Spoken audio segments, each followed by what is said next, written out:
Hello, lore lovers, and welcome to the latest episode of the For the Love of Lore podcast. I'm your host, as always, Harvey, and today we are starting off with something new. Ahsoka is right around the corner, and after having been invited to the premiere and seeing the quality of writing we will be getting, I want to start putting out weekly episodes where I break down the narrative beats and impactful moments from the show.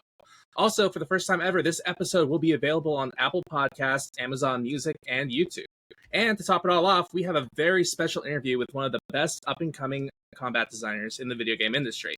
With over 5,000 followers, a hit YouTube channel, and an eye and passion for helping fledgling game designers get their foot in the door, please give a warm welcome to the incredible Tyvic Stallworth. Ty, welcome to the show.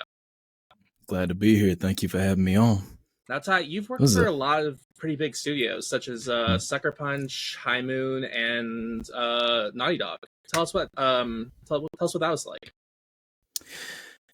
I think one thing that I cherish about all of that is that you don't see a lot of people in the industry have that many, I guess, top in class game studios that they've worked at. So a lot of people, they'll reach out to me and they'll respect me for the history that I have so far from working at Naughty Dog and then at High Moon Studios working on Warzone and then now working at Sucker Punch. So it just feels really, really good to have a different perspective or multiple perspectives on how different companies, do their thing. So their processes, the communication, their culture.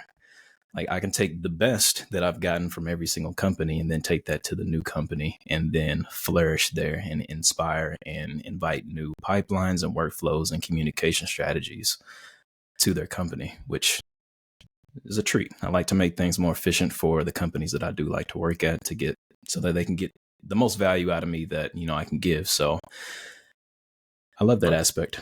Love that too, man. And flourish, you definitely did. Now, can you tell us a little bit about your journey? Because you started in QA at Naughty Dog, and then you worked your way up to being an associate game designer in just a year. Like, what were some of the key experiences or moments that really led to this rapid progression? Being ready to stop feeling like a loser. Love that. I went to school for game development / interactive design. That was the name of the degree. And, me and a couple of other friends that I met in college from freshman year, we done a lot of good work. And we won awards and game jams that were hosted by the school. And then even so, that wasn't enough. Once we graduated, we didn't know how to self-market. We didn't know how to communicate. We didn't know how to interview properly. And so all of these things just hamper you after you graduate from college. So I spent about a year after college looking for a job, and there were no resources out there. Nobody told me that I was going to be going through this time. Nobody told me about self-marketing and how important that is and to keep on building your skill set over time. So luckily I had a buddy that kept on checking up on me month after month saying, hey, how many jobs have you applied for? How are you doing? Are you in good spirits? And that was awesome. And then almost a year, there was a position that opened up for QA / design help at Naughty Dog. And a buddy of mine, he lives in California, and I sent that to him because he wanted to get into the development side, and he was also in QA. So I was like, hey, listen, man, you're in California. Naughty Dog is having this position open. Why don't you apply? And he was like, you know what, Ty? I got my own path that I'm going towards, so why don't you? Yeah. And then I kind of took a step back, and I was like, why don't I? And the situation was that I was in Kentucky. So that's on the East Coast. And this job is on the West Coast. And I was like, there's no chance that I'm going to be able to get this job. But then I thought to myself, what's the worst thing that can happen? So let me try. So I applied for it, got in the interview, and I told them, I was like, hey, I'm in Kentucky. What do I have to do to make myself a better candidate for this? They said, we don't care. As long as you can get here. Be here to take the on-site test, and then providing you pass the not the online, but the on-site test, you just need to get here from 10 a.m. in the morning and be able to stay till 7 p.m. That's it. So that weekend, packed my bags, took a road trip, crashed at my buddy's family's house, and then that was how I got to California, went to the on-site test, got the job, and here we are 5 years later. But I wanted to say that story because I took the sacrifice of being away from my family. Yeah. Being away from the place that I grew up in, the place that I was comfortable in. And I just went ahead went off and I made it happen. So when I got there, LA traffic is terrible. So in order for my commute not to be an hour and a half, I would wake up at 4:50 every single morning and be out of the house at 5:20. Oh my gosh. And then That's it would only dedication. take, yeah. But I will do anything except sit in traffic. I hate it. It burns my soul. So if it means waking up early in the morning, that's what I'm going to do. Yeah, So, LA traffic is no joke. yeah. Especially the closer you get to the center of LA, the worse it gets. And then what time did your studio open if you were leaving the house at 5:20? Everybody got there around 10 o'clock. That was the Oh my normal time. gosh. So luckily there was a gym at the bottom of my building, and this gym cost like $117 a month. So Oh my. it was pretty fancy for the price, and it was really great because we got a discount because everybody in the building who worked there got a discount. But Right. I'm not making that much doing QA, so that was a pretty good chunk of my paycheck. But I woke up 4:50, 5:20. I'm out of the house. It only took me about 25 minutes to get to work instead of an hour and a half. I'll take that exchange any day. I get there, I go to the gym, do a good workout. If I need to go into the sauna after the workout, I can. Relax a little bit, get dressed, go upstairs. Now, at this point, it could be anywhere from 7 a.m. to 8 a.m. And during that time, that's 2 hours. Right. About an hour and a half to 2 hours every single morning, I would learn Naughty Dog's tools. I was in QA, but I was learning the pipeline for environment. How do I get animations on my character? How do I make a new weapon, new melee weapon, new range weapon?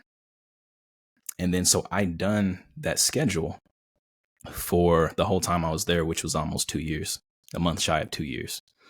I would get there in the morning, 2 hours, put in the time, learn their tools. And then after work, traffic was a nightmare as well. It would take me about an hour to get home. So I was like, you know what? It's worth it just to stay here in the studio. I'm going to learn something and then let the traffic die down. So I'd stay in the studio for about an hour to 2 hours after as well. So that's 4 hours a day. And then I would go home and it would only take me about 25 minutes again to get home. So I guess I have LA traffic to thank for the successes and everything. Yeah, let me stay in one place long enough to learn.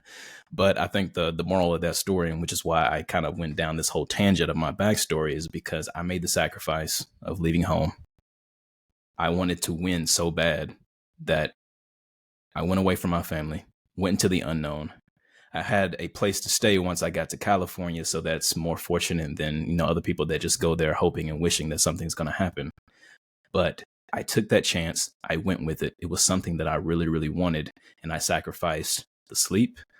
I sacrificed the time and a little bit of my sanity to get to this position that I am in now. And so I think during Naughty Dog, a lot of people seen that dedication, that fire, that passion of the time that I was putting in. And that's why one day when I was just so sick of QA, I was like, I don't want to write another bug, please. God, why? I can't do it. And like most days, I would go to the cafeteria and I would get 5 hour energy. And I'd just be like, you know what? We're writing like 30 bugs in 40 minutes. I got it. And then I would just blaze through. But I was using caffeine to try to get me through the day to write bugs because I didn't want to do it anymore. And then one day when I was at my wit's end on our communication system in Naughty Dog, I get a message from the lead multiplayer designer. And he was like, hey, you've been helping us out. We show that you have the determination and the skills. We have a spot opening because some of our talent had to go over to single player.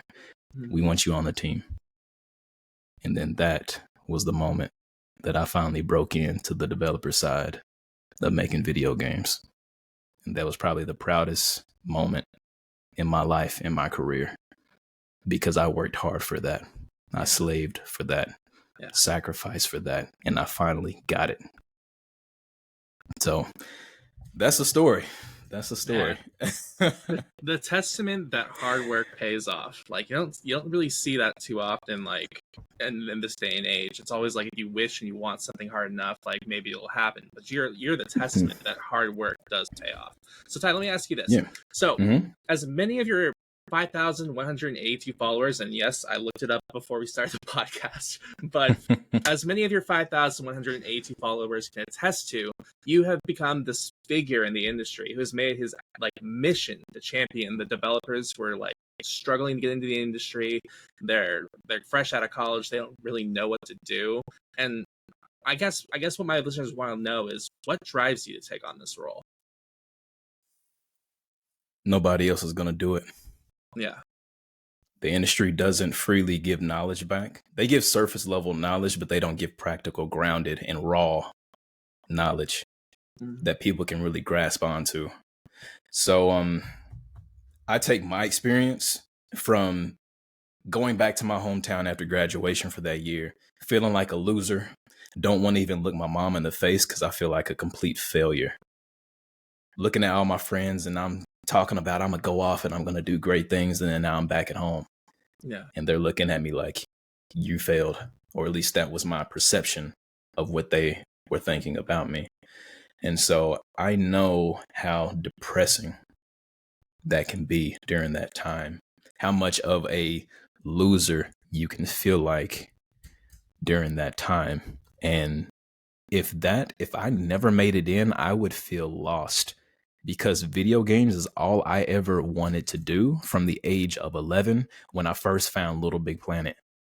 Yeah. And if I wasn't able to do video games, I'm not for sure what else I would want to be doing, because this is the only career that I see myself doing in my entire life.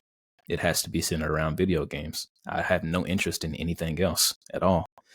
So if people are out there like me who they want to get into video games, they want to break in, they have the passion, they have the drive, and they're just missing the resources or the education, okay, well then let me help that. Yeah. And then from my experience, I'm really, really raw. I'm grounded. I'm not giving you sugarcoat information, because I'm still preaching what people need to do to better themselves and stand out, as if I'm still in that place where I wasn't able to get a job. I keep my mentality in that spot so I can feel what they're going through, because I've been through it. And I don't ever want to let my time in the industry dilute the information that I give. And that's what I see on social media a lot, is that people tell them surface level feedback and knowledge, or make sure you apply to 100 jobs within a month, cookie and cutter answers. Yeah, cookie cutter stuff that has no depth. They're giving you a blueprint without you going to school for construction. You don't know what to do with that blueprint. So I'm trying to actually guide people on a mindset of, this is how I need to be thinking. This is how I need to present myself. This is how I need to communicate. And then this is how I need to sell my skills so that I can get the job that I want. And I don't think I haven't seen anybody present the full package to people in a raw enough way so that it gets through to people. And what I mean by that is that you have to be really raw. You have to be grounded in reality, because you can't give somebody a fantasy answer, because they're going to have to stay in that fantasy. You want to break if it means making them cry, they go to bed and they're pissed off, so be it. But if they wake up the next day and they're like, okay, Tyvic was right, I need to get on my grind, I need to do this, I need to pay attention to this, then I did my job. My job is not to make you feel good.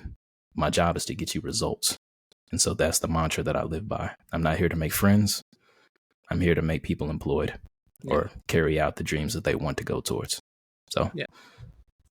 And you've become this this mentor, this coach figure. Was there any junior designers that reached out to you that really there was a moment where you kind of realized this person really has what it takes, they're just confused? Or was there ever a memory that you really cling to about when you were mentoring an aspiring game designer?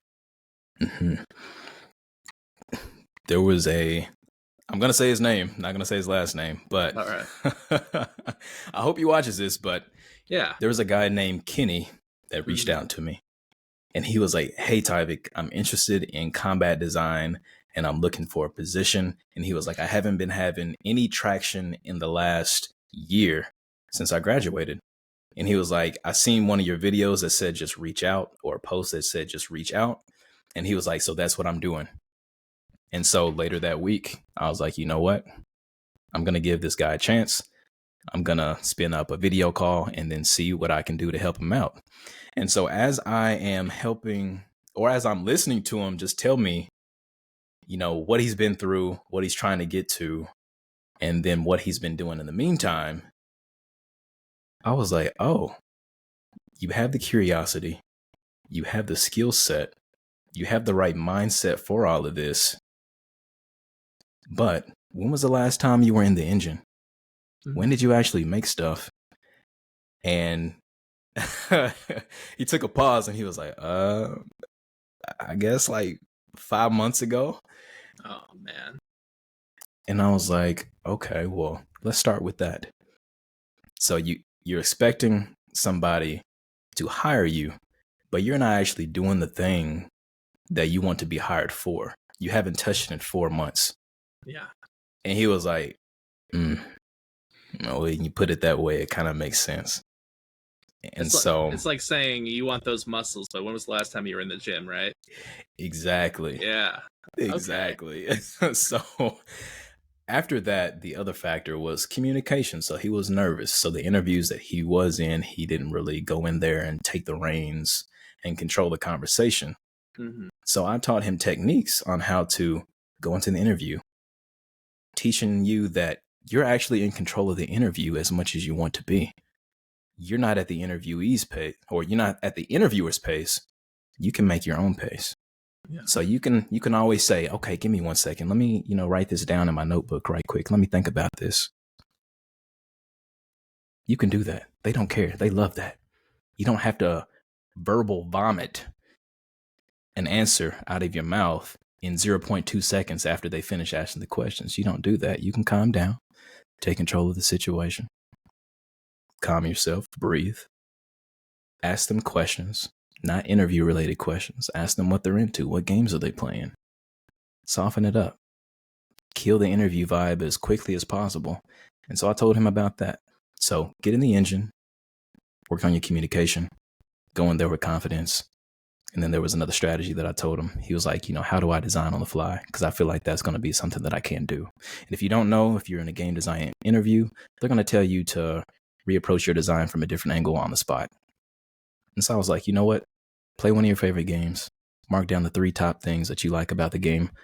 Mark the 3 bad things that you absolutely hate about the game. And then think on how you would actually redesign those so that whatever you make, you can't help but to love it. And so he done all 3 of those things. He got back in the engine. He worked on his communication. I told him to scream into a pillow, play his favorite music at the top of his lungs. Sing his favorite music at the top of his lungs. And do that technique. And then he had been looking for a job for a year. I hear back from him in a month and he's like, Tyvic, I got a job. And I was like, yo, that's insane. And so I was like, congratulations, Kenny. I'm glad. Thank you so much. Thank you so much for taking my advice and using it to propel yourself forward. Like, this is phenomenal. And that was the first case where I was like, people could use my help. That was your aha This moment. Is just one person making it in just felt really, really good for me. And I was like, I have all of this knowledge. I don't want to retain this and keep this to myself because people are wanting it. And so that's why I decided to, go the LinkedIn route, go the YouTube route, share the knowledge that nobody else is sharing, the raw truth, the inspiration. Get people to do things that they never thought was even possible, get them to unlock different ways of thinking, and then help people just get more jobs because a lot of people are hungry. They just don't know how. And there's not a single way to get into game design, game development. But you can make a way if you know the right tools and you work on your skill set and you market yourself correctly. So with Kenny's case, he done everything that I told him to do. He got a job. So that's what. Yeah, that's awesome. He what, listened to his personal trainer. He went to the gym. He worked out. And now he's got that awesome bod. I love that, man.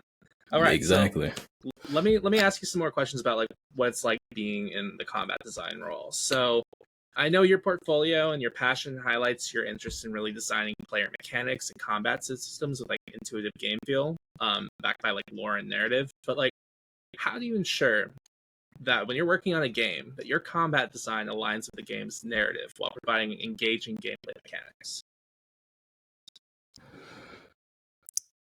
I want to say it deals with the theme more than anything. Mm-hmm. So let's say you have some type of cyberpunk narrative. You're naturally going to start to design things that are more cyberpunk. So you have the super high tech, you have reading into people's minds, taking over machinery. All of these things are going to become gameplay features because they're part of that theme. Now, when it comes to narrative, maybe narrative design, like that'll trigger something in the game designer to be like, oh, that's cool. Narrative thought of this. Let's make that happen on the combat side. Yes, please. That's awesome. And then you just kind of go off of each other like that. So it's very much a collaboration. Yeah. And if you're hearing the narrative and you're liking the narrative and you can like really get in touch with it, then gameplay mechanics are naturally going to flow to a combat designer. So a narrative can give you a whole pitch, whole universe. And then as a combat designer, you can be like, oh, that's dope. That's cool. We're doing this. We're trying that out. Nah, we're not doing that. That's not even in the cards right now. I was going to say, has there been like some sort of game or project you were working on where like the narrative team just completely but you were not vibing with it at all? They brought you like a concept and you're like, I don't really think that works. So maybe we should try something else. Yeah, I believe that's at every studio. Yeah. Because every narrative is kind of hit or miss depending on how you relate to it. Right. And then, so some narrative, you can just be like, why are we doing this? This doesn't even really make any type of sense. But the next person standing next to you can be like, oh my God, this relates to me so much. This is telling my life story. Yeah. And so you kind of grasp onto with what you can about, how that relates to you. But every narrative that gets made is not going to relate to you. And I think that's one of the hardest parts about being, in studios where you don't necessarily agree with the message they're trying to get across, or the message that they're trying to get across, is that you just simply don't relate to something. And if you don't relate to something, then you have a take it or leave it attitude. Yeah. But most of the time it's leave it because it doesn't relate to you. So I think there is a certain type of hands off that you need to be when you're making video games, because everything's not going to be aligned at all with your values, your beliefs, your morals, or what you would rather have done. So at that point, you have to kind of know when to step back and just realize, like, more than anything, like, your passion might be this industry, but, like, it is a job at the end of the day. You kind of need to, like, respect the overall vision of the studio. Yeah, and it's also important, and it's easy to lose sight. Even though I'm 5 years into the industry, it is really easy to lose sight that everybody is doing the best that they can. Yeah. So at the end of the day, you have to realize that they're a designer, they're a programmer, they're an artist. They're doing what they thought was best at the moment. And then that's all you could ever really ask for. So give them the respect that, hey, this is something that they were into. And then if you don't necessarily like something, then, you can approach them, but just don't be like, hey, your stuff is garbage. It's like, ask their inspirations. Like, what inspired you to make this piece? Yeah, that makes where can we take a little this? awkward if you just say it's garbage. All right, so Ty, let me ask you. Go ahead. I was gonna say some company cultures are like that, where they're just like, tell it to me straight, no sugar, just all salt, give it to me straight. But So, again, that's all about knowing which company you're working with and like what your team is like. Totally makes sense. So Ty, let me ask you this. So obviously we want to respect any and all NDAs, but can you provide some sort of an example of a combat system you've designed where like the lore and the narrative plays a significant role in shaping those mechanics? Or, I mean, if you can't really do anything with that because there's like an NDA in place, obviously we want to respect those. But like, how would you approach like a new game world? A new game world. I know that's a little broad, so let me give you something to go off of. So let's say we're gonna do a Dark Souls game based in a cyberpunk world. How would you approach something like that? Really by just throwing spaghetti at the wall and seeing what sticks. Mm-hmm. At the beginning or pre-production, it's very experimentation heavy of a process. So nothing is actually like structured too rigidly to where things can't change. And then a lot of your favorite features, your favorite mechanics, your favorite systems are actually thought of in the experimentation phase. And it was a complete accident. It was a bug. Oh. And then they just turned that into a feature. So when we talk about, mixing in narrative with combat, maybe that was like a happy accident. And then they was like, hey, this actually works pretty well. So it kind of goes back to what let's you were do this. saying previously about how like something that the narrative team might say would be like an inspiration for your combat design, but at the same time, some mechanic you came up with, they all of a sudden they're like, that's awesome. Now I need to figure out some sort of way to like make that make sense in this game world. Mm-hmm. Okay. The best example, or this is from me playing Ghost of Tsushima for the first time, was that when you start to learn stealth killing, it goes against your honor. Yeah. And so Jin struggles so much in the beginning to do stealth kills because it's like tearing apart his whole moral compass and his values. But he needs to do that in order to figure out where Taka is. And so during one of the assassinations, a cutscene happens to where he's with his uncle, Lord Shimura, and he's teaching Jin that, hey, we fight with honor. We make sure we look at the enemy in the eyes when we cut them down. That is what a samurai does. Yeah. And so that type of blend between, okay, Jin has to go towards more deceitful tactics in order to save Tsushima Island, but it's conflicting with his honor system that Lord Shimura taught him. That is one of the most powerful type of scenarios in gaming where combat really, really related to the narrative. And so that point, more than any game that I've ever played, sticks out to me the most. Right. Do you think that was something that like combat came up with first, then narrative had to explain it, or do you think it was like a narrative came up with it and then the combat team's like, yeah, like we should implement stealth? Or like, do you think it's more of like a which came first, the chicken or the egg kind of like situation where we will never really know because we weren't on the team at that time? I have absolutely zero clue at all. Fair enough. I just know it was a golden moment and it was really, really, really, really impactful. Yeah, I remember that cutscene very well. That's one of my favorite moments in the game. Just like, and then I think there's like another moment later in the game where he's talking with his uncle, and he's like, you have to kind of adapt in order to really save Tsushima, or else there won't be any like reason to have honor left. Like we have to adapt, we have to change how we do things, or else there won't be anything left over for us to like have honor for. So yeah, I remember that cutscene really well.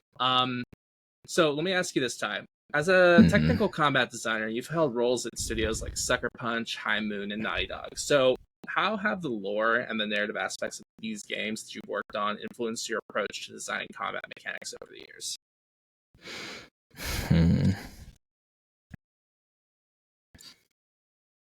That's a really hard one to pin down. Let's see, Naughty Dog.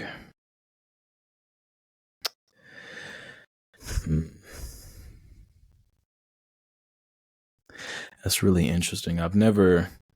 What I did at Naughty Dog was on multiplayer, and that hasn't been released yet, so I really can't dive into that too much. NDAs, we can't talk about it. Yeah. But as far as narrative is concerned, I never did really rely on the narrative to fuel my design. I relied on, I want this cool thing to happen. The gameplay really, really needs this. I think this would be awesome and people are going to love this. Can I have this on theme? And then can I make it and make this fun? When it comes to the narrative, you can get some inspiration from the narrative, but I think there's only so much inspiration that you're going to get from the narrative that actually affects the combat. And so I think for, The Last of Us, their combat is very It's not overly complex combat, and so you really don't have too much that you can actually do. It's not high fantasy. You're not jumping on walls. You're not wall running. It's very grounded. Yeah. And so there's only so much that you can do within that space to actually create mechanics and systems and traversals and melee combat. And so I think more so than trying to extract from the narrative, you were thinking, what can I possibly introduce to this game that's grounded in reality, that fits the theme, and that is fun, that our gameplay desperately needs, and we haven't even seen it in this franchise yet, or this game. And so I think that's the driving force of creativity for me is what is something new I can bring to this? And then I try to do that thing. And so that's how I approach mechanics in that way. Gotcha. All right. So, Ty, let me ask you this. So, reflecting on your journey, how has your understanding of like lore and narrative and storytelling impacted your like personal and professional growth as a combat designer? Has there been really any like elements that really enrich your skill set because you understand the lore of the game you're working on? Oh, most definitely. So those emotions that you do get from the narrative, you can put those in mechanics, like the animations that are behind some of those, melee attacks, range attacks, techniques, survival methods. Those things all play a part. So if you have a dark and gritty world, you want to make sure the animations or the style in which you execute something is very gritty in return. And you want to make sure that theme is highlighted throughout any type of creativity in the studio. Whether that be animations, whether that be visual effects, sound effects, you all want that to be gritty so it aligns with the overall theme. And so that's what you can extract from the narrative in order to fuel the designs. So whereas The Last of Us Part 2 is very like apocalyptic, I would try to say, okay, well, what can I extract from the narrative? It's brutal, it's raw, it's uncut. How can I use those elements? Because I'm all about game feel. So you have the feel of the universe, the theme, the apocalyptic theme. How do I take that feel that I get from these type of elements, and how can I transfer that into game feel to make the player feel like whatever they do, whatever mechanic, whatever system actually belongs in that universe in the first place? Makes sense. All right. Let me ask you this, Ty. So for any aspiring technical combat designers who are passionate about integrating lore and narrative, what advice would you give them to effectively marry these two elements in their combat mechanics? Is there like a way that you would recommend they approach the problem, or how would you recommend that? I would say, honestly, write a story about yourself, or really dig deep and create characters, create enemy types. Give them dialogue, backstory, descriptions. What type of weapon do they wield? What type of armor do they wear? What type of time period are they in? During my year hiatus after college, trying to find a job. Yeah. And this is, I have a theory that a lot of people turn towards narrative design because everybody has a story to tell. And when they're at their worst, or when they're down and they're out, and you actually get a notebook and you start writing down things and you start creating a world to kind of like get away from reality, that's when you really start to find out about yourself and you really start to connect with whatever you're creating. So I created a game world, and I had major characters within that game world. I had Indius, who had a thirst for power and knowledge, and that nobody was going to stop him. I had Sir Morian, who was, a white knight, a protector of the people, who led wars, but the war failed. And so now he leads a refuge, and he wears a cloak over one arm because he doesn't want people to see the monstrosity that is his arm. His arm is chopped in half, but there's weapons called purgers that are filled with souls. And so soul technology is something that he doesn't like to use, and he highly forbids it within his fortifications. But yet, he has an arm of the thing that he despises the most. And then there's Vanheim, who wants to take the downtrodden and lead them but only if they prove worthy of survival.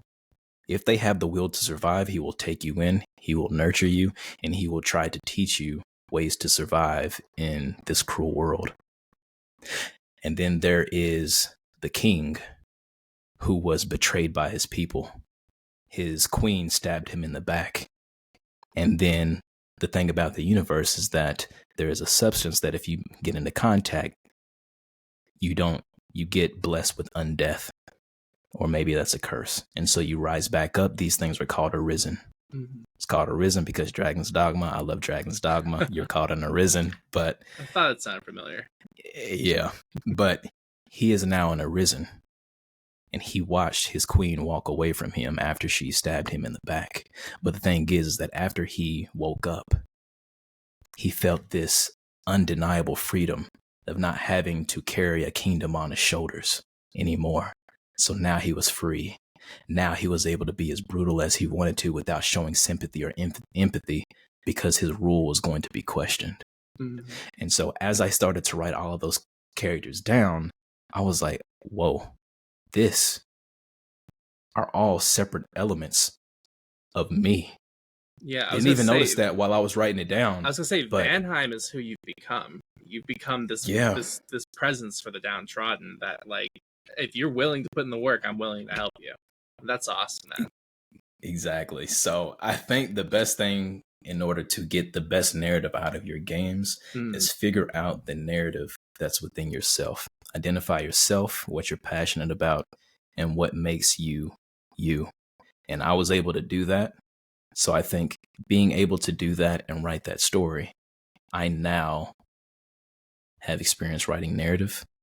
I know what's engaging narrative, but also I know how to make narrative that connects, because what I wrote down about those 4 characters are all about myself.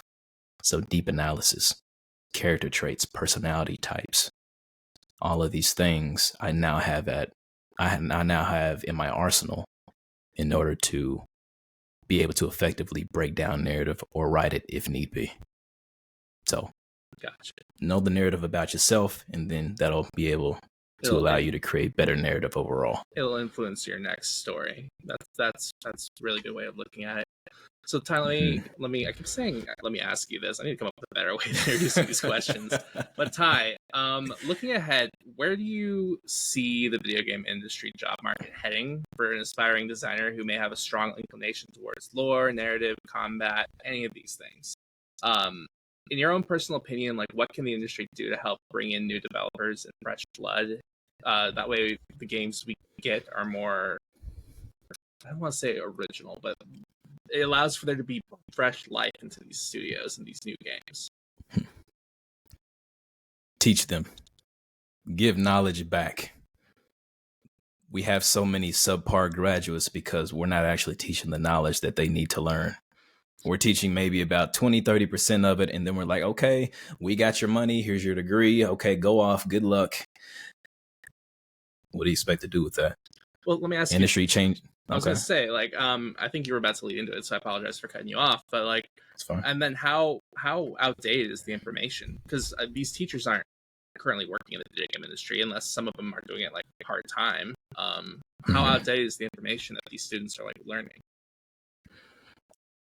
At least 1 to 3 years old. Oh, wow. And that's pretty significant. And seems to always going to be that way, because you have to get course curriculum signed off on. And then you have to stick to that course curriculum throughout the year.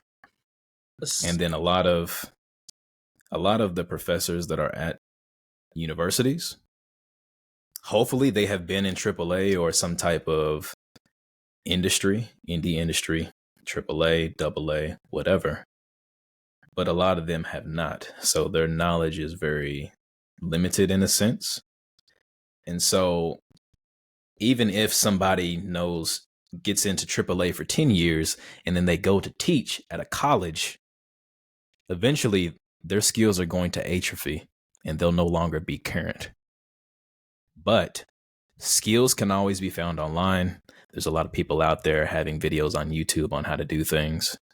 But something I think that transcends all of that is the mindset that you can give people in order to go out and find the answers that they actually need. And so that's what I want to do.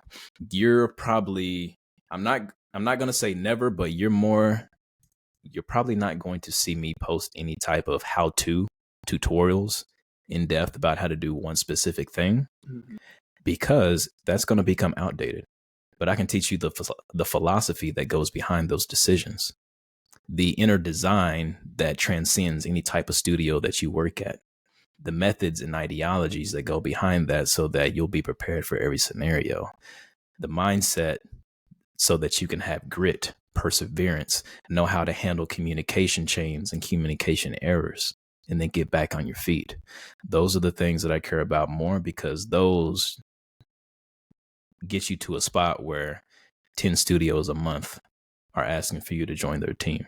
Yeah. And I want everybody to share in that type of experience, because people talk about, oh, don't give your all to a company because they're going to end up laying you off anyways.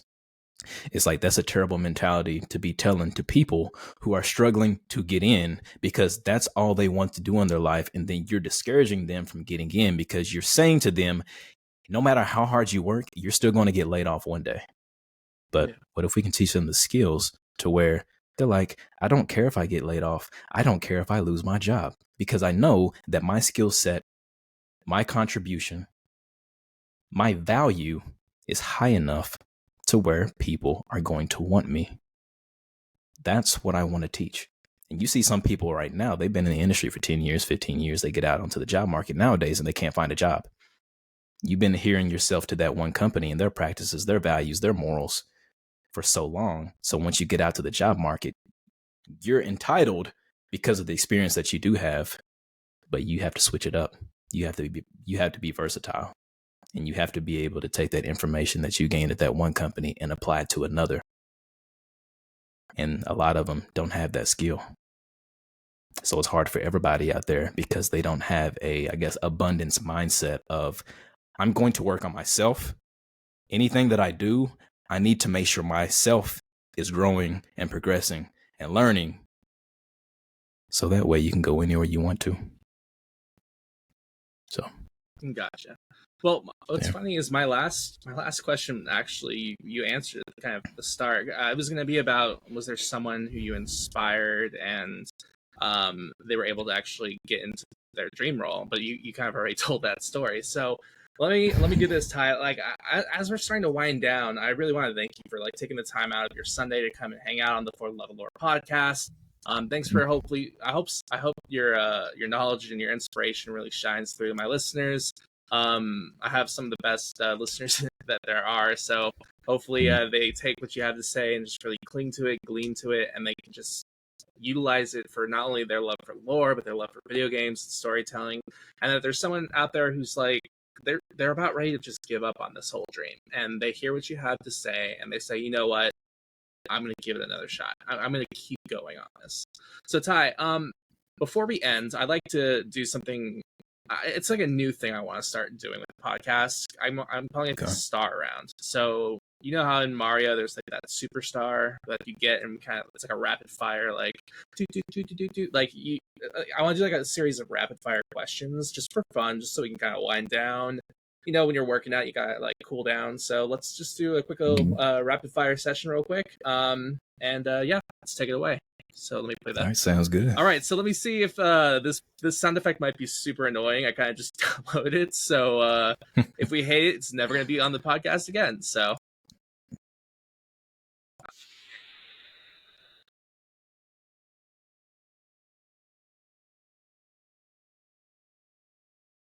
all right, cool. So, could you even hear it on your side? I'm not too sure. I couldn't hear it on my side. Oh, okay. Well, that's awkward then. Never mind. Well, hopefully, like it actually came through on the recording though, and I'm not just like awkwardly bobbing my head to nothing. But Ty, if you had the opportunity to redo the combat system of any game that came out in the last 5 years, what would it be and why? Redo the combat system. Yeah, like you're the head of the combat team on any game that came out in the last 5 years, and you can redo it however you want. What would you do and why? Wow. No pressure. Let's see. What are the games on the table? I mean, we got Elder Scroll or not Elder Scrolls. I wish Elden Ring. We have let's see. We have Jedi Survivor. We have Tears of the Kingdom. I'm only thinking of bangers right now. God of War, Ragnarok. A plethora of Call of Duties. There's got to be one that's like speaking to you right now. If I had to redo the combat within the same theme of the game, right? Yeah, just like what would you do and like how would you approach it? Or even just like a single mechanic. Like maybe you hate how Kratos throws the Leviathan axe or something like that. The only thing I would change in God of War is to put a system in place where the ranged enemies don't fire 5 shots at you from off screen and kill you instantly. Yeah, that's ridiculous. But that combat system is phenomenal. The one thing that kind of keeps on popping up in my mind is the new Final Fantasy 15 that just dropped. Okay. That I wasn't really able to get into that game because the combat is underneath the system's very, very simplistic to the point where it's a little bit too simplistic to keep me engaged. So it's like you have an arsenal or a moveset. You have a default moveset. You can attack and then cast your magic spell. And then once you get new summons, it just augments the attacks that you already have. So throughout the game, you're not really getting any new combos. You're not unlocking any new type of ways to interact with the enemies per se, as much as I would hope for. And so progressing through that game made it feel like, okay, well, I'm going to go ahead and get my next summon. And then I'm just going to be doing the same thing, just with another element. And so I've only played it for about 3 to 4 hours. It didn't really keep me too interested because of that whole type of dynamic. But that's one that I would probably go back and redesign that to be a little bit more accumulative rather than just a replacement for each. What do they call those things? I've never played Final Fantasy, so I can't help you out with that. I apologize. But okay. Yeah, I forget. Good answer. So let me see what's my next question. So we've all played games where we saw promotional art for a weapon and got really excited for it. But when we finally got there and we finally had that weapon in our hands, we were immediately disappointed by how it felt to use the weapon. Is there an item in all of video game history that you would redesign to make it feel better to use? Signature weapon. I know I just talked about God of War, the new versions.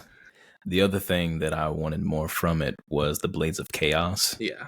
I feel like, as far as sound effects goes, I'm sure there's a reason for this, but for me, it didn't feel as impactful as the Leviathan axe.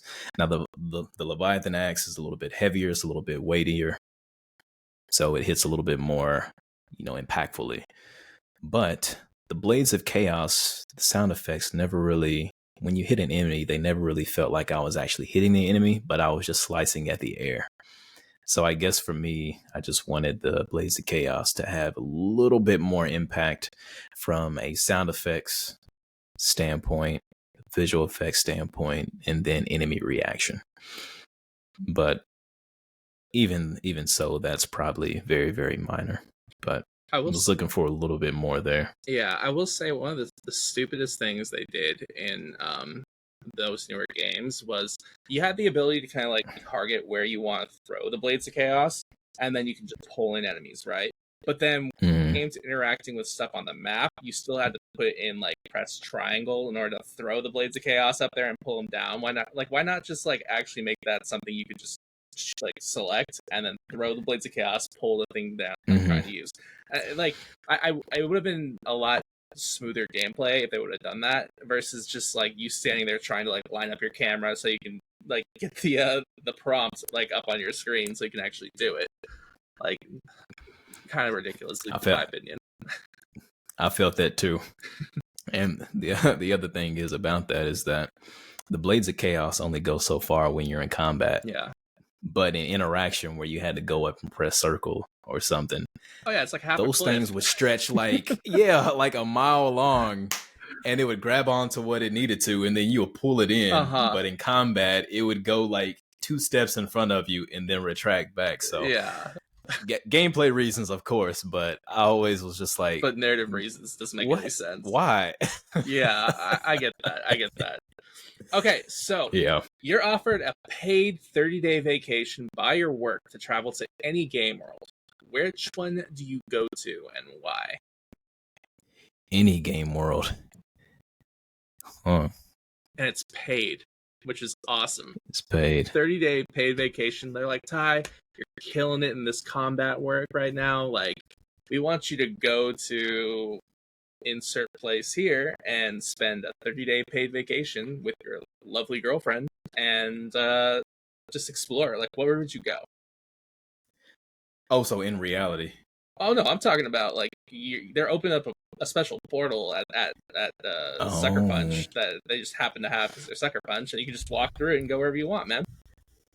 Oh snap, we going to Kingdom Hearts. That's where we going at. Oh my god, that's like 20 worlds in one.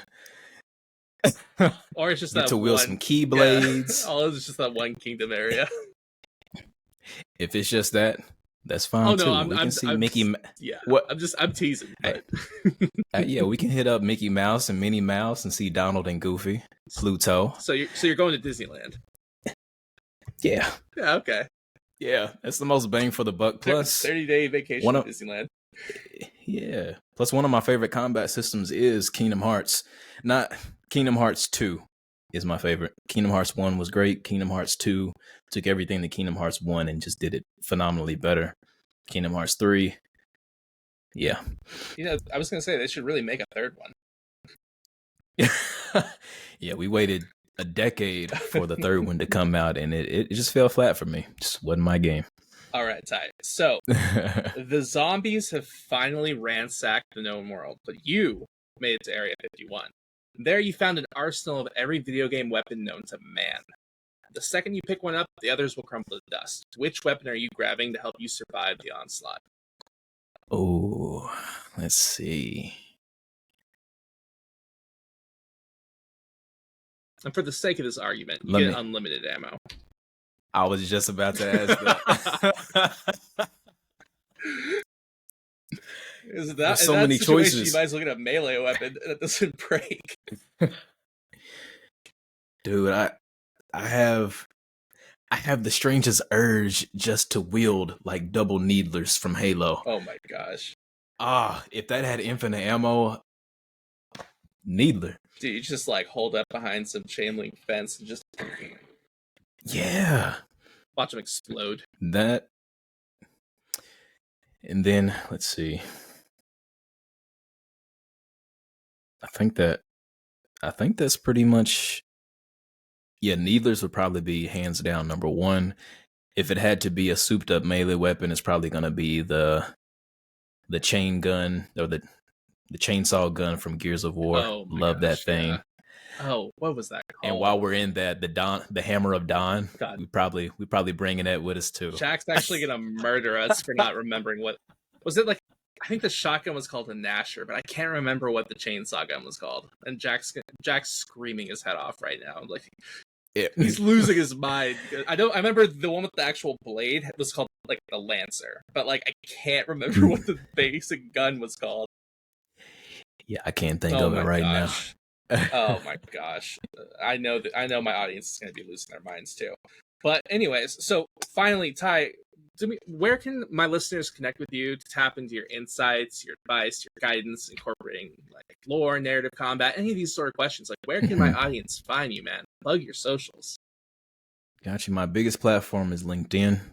So if you want to upgrade your professional presence online or maximize your skill set, reach out to me on LinkedIn, give me a follow, learn some stuff, learn some knowledge that's going to help you in every single facet of game development. Or if you're outside of game development, you can still come to me for interview prep, portfolio stuff. I know how to self-market yourself so that you can put your best foot forward and be able to confidently sell your skills. Make videos on YouTube. So those are my pieces of content that I talk about. Interview stuff, mindset, notebook, what you should be doing. Twitter, if you just want kind of like my off the top type of thoughts that are probably going to be made into post if it gets enough reception. Twitter is also one. And then I'm trying to get into TikTok and YouTube Shorts, and that's a different ball game entirely. So still trying to figure out the formula for that. Yeah. But pretty much I'm on all platforms. So just pick your favorite one. And then eventually I will be having content provided to every single platform. But LinkedIn and YouTube are the biggest ones. Beyond that, that's going to be Twitter, and then YouTube Shorts, and then TikTok. All right, perfect. You guys know where to find him. Blow him up. Give him all those questions. You know he's got nothing going on. Give him a call. Ty, I got nothing but free time on this end. Ty, I appreciate the hell out of you coming on this podcast this afternoon, and you're a longtime listener too, so you're part of the squad too. Oh, yeah. So thank you from the bottom of my heart. As for the rest of you, you guys have a great rest of your weekend. We know that Monday is right around the corner. Thanks for hanging out on the Sunday Scaries episode of the For the Love of Lore podcast. I've been your host. I've been Harvey, and this has been Ty. We will see you in the next episode. Talk to you soon. Thanks for having me.